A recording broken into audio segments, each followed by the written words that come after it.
Lesson 2: Childhood of Nelson Mandela. Nelson Mandela fought the unjust system of apartheid in South Africa.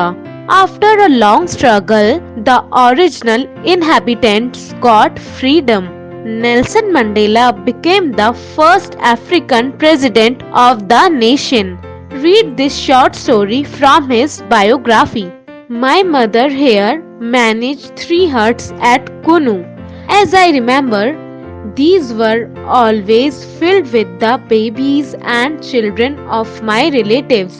In fact, I hardly recall any moment as a child when I was alone.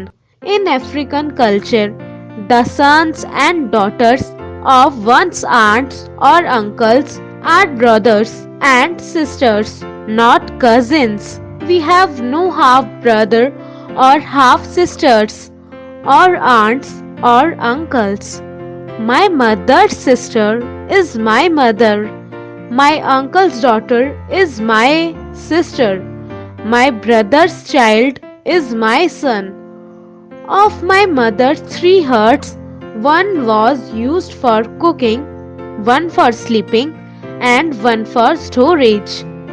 In the hut in which we slept, there was no furniture in the proper sense. We slept on mats and sat on the ground. I did not discover pillows until much later.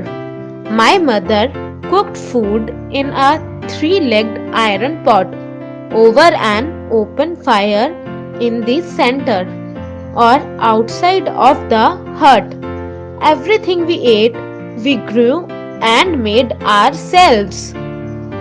From an early childhood, I spent most of my free time in the veld, playing and fighting with the other boys of the village.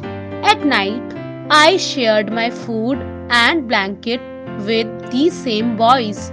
I was no more than 5 when I started looking after sheep and calves in the fields.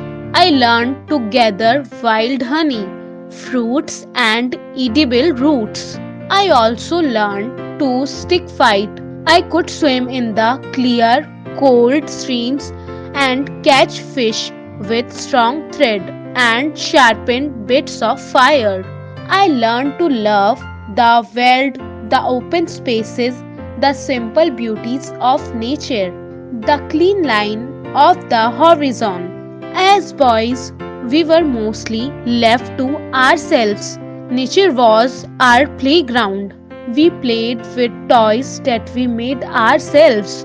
We made animals and birds out of day. We made ox-drawn sledges out of tree branches. We sat on flat stones and slide down the face of the large rocks. We did this until our black sides were so sore we could hardly sit down. I learned to ride atop calves. After being thrown to the ground several times, one got the hang of it. When Nelson Mandela grew up, he became the leader of the African people.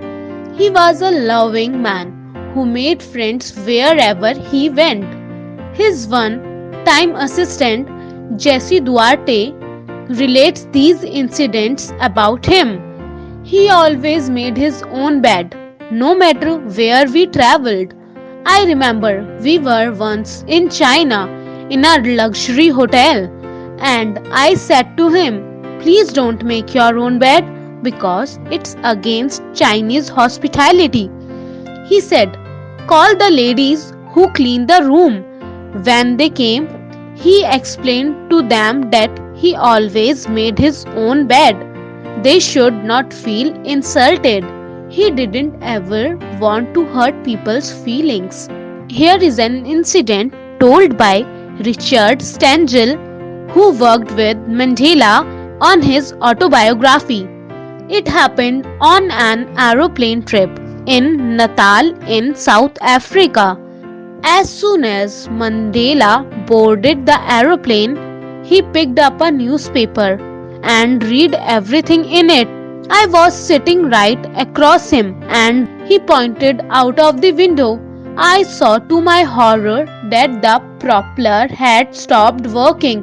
He said calmly, Richard, would you like to inform the pilot that the propeller isn't working? I walked to the front of the plane and found that the pilot was well aware of it. He asked me to go back to my seat and sit down. They had called the airport and the ambulances were there. I went back and told Mandela that. He just listened and said, yes, the plane landed without any trouble.